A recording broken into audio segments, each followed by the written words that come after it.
You ever wonder why so many incredibly smart people just never quite live up to their potential? Well, today we're going to dig into that. We're going to explore this quiet tragedy of wasted ability, not as some kind of moral failing, but as a predictable, almost mechanical outcome of our own psychology. Yeah, this quote really sets the stage, doesn't it? We're not just talking about some famous historical figures who didn't quite make it. No, we're talking about something way more common. This invisible, widespread phenomenon that touches so many people, people with incredible capacity. It's really the story of what could have been. So that's the central question we're going to try to answer. Why does so much human capacity just go unrealized? And look, it's not usually about a lack of talent or even a lack of opportunity. The real reasons are much deeper, and they're rooted in the weird ways our minds work and even how our societies are set up. Okay, to get to the bottom of this, we're going to break it down into four main parts. First, we'll bust a common myth about talent. Then, we'll dive into the psychological forces that mess with us, our inner saboteurs. After that, we'll look at the external systems that can hold people back. And finally, we'll talk about the one thing that can actually force potential into action. All right, first up, the potential paradox. This one really gets to the heart of a huge misunderstanding that honestly most of us have about how talent and ability actually work in the real world. So check out this contrast. On the one hand, you have the myth we all kind of want to believe, that talent and intelligence just naturally lead to success, that they'll find a way. But then you look at the research and it's crystal clear. Potential is basically inert. It just sits there. It's only a possibility. And without structure and discipline, that raw intelligence rarely, if ever, turns into real achievement. And the gifted student paradox is a perfect example of this in action. Think about it. These kids are praised for being smart, not for trying hard. So what do they learn?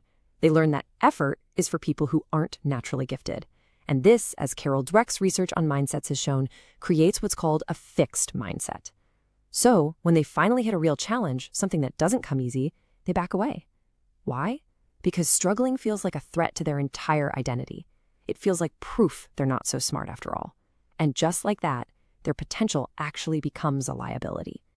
Okay, so that leads us right into our second section, our inner saboteurs. This is where we look at the psychological forces inside our own heads that are actively derailing us. And the first one is a biggie, self-handicapping. Now, this isn't just plain old laziness. It's way more clever than that. It's actually a defense mechanism. We create obstacles for ourselves on purpose so that if we fail, we have a built-in excuse. But here's the really important part. It's not about fearing failure.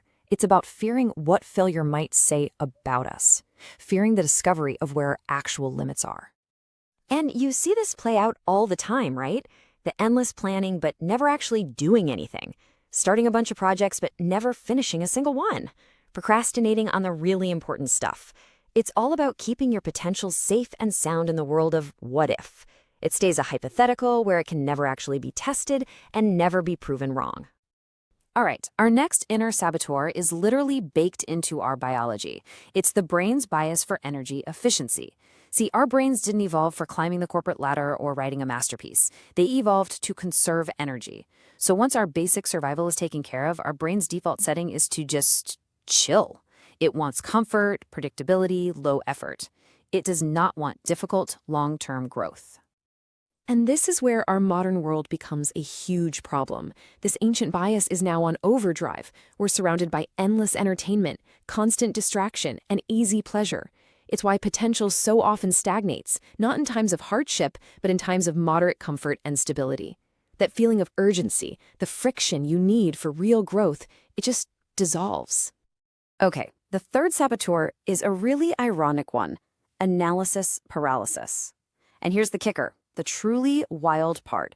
The smarter you are, the more likely you might be to fall into this trap. Why? Because you're so good at thinking through all the possibilities and all the things that could go wrong that you end up doing nothing at all. Yeah, your mind just gets stuck in this loop, right? Comparing every single option, trying to find the one perfect path, imagining every worst-case scenario. You're trying to find the perfect conditions before you even start. And you trick yourself into thinking all this thought is progress, but it's not. It's just an illusion that keeps you stuck at the starting line. Okay, so we've spent a lot of time looking inward. Now let's zoom out. This brings us to our third section, systems that stifle. Because here's the thing, wasted potential isn't always just an individual problem. A lot of the time, it's systemic. Just look at this table. It's a huge misalignment. The very things you need for real growth, curiosity, taking risks, thinking long-term, are often the exact opposite of what our systems, from school to the workplace, actually reward. They reward obedience, conformity, and hitting short-term targets. We're basically trained to play it safe and get approval, not to pursue difficult long-term growth. And to be clear, we're not talking about some kind of heavy-handed authoritarian system here. The pressures in our societies are way more subtle. It's that well-meaning advice you get from everyone. Take the safe job, don't rock the boat, just follow the proven path. And all these subtle little nudges gently steer us away from the tough road of excellence and onto the much more crowded, comfortable path of just stability. So, if our potential is basically inert, and we've got these inner saboteurs and external systems all pushing against us, what in the world can break that cycle? Well, that brings us to our final and maybe most important section, potential as necessity. This idea, which is inspired by the incredible work of people like Viktor Frankl, is really the key to everything. Potential is just an abstract thought until something forces it into action. And the single most powerful force for that, it's responsibility. Responsibility gives potential a direction, and maybe more importantly, it gives it a deadline. It creates urgency. And the process is surprisingly simple, but so powerful. You start with potential, which is just this vague possibility.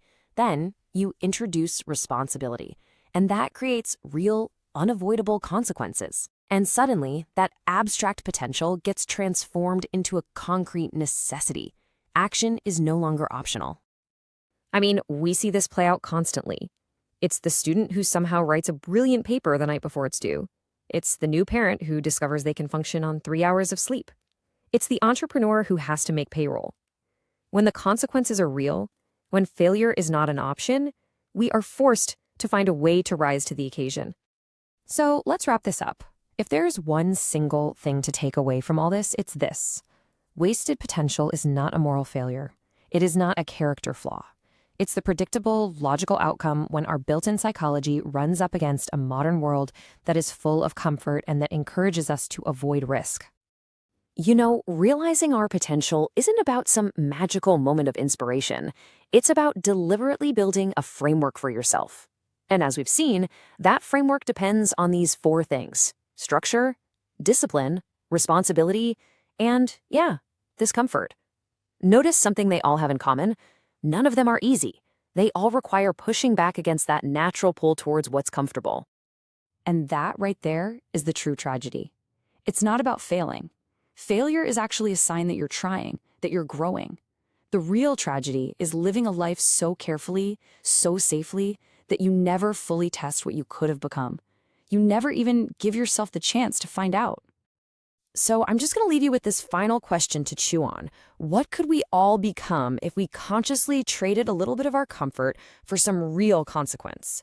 It's not about looking for hardship, but about intentionally taking on the responsibilities that force us to be better. What might that look like in your own life?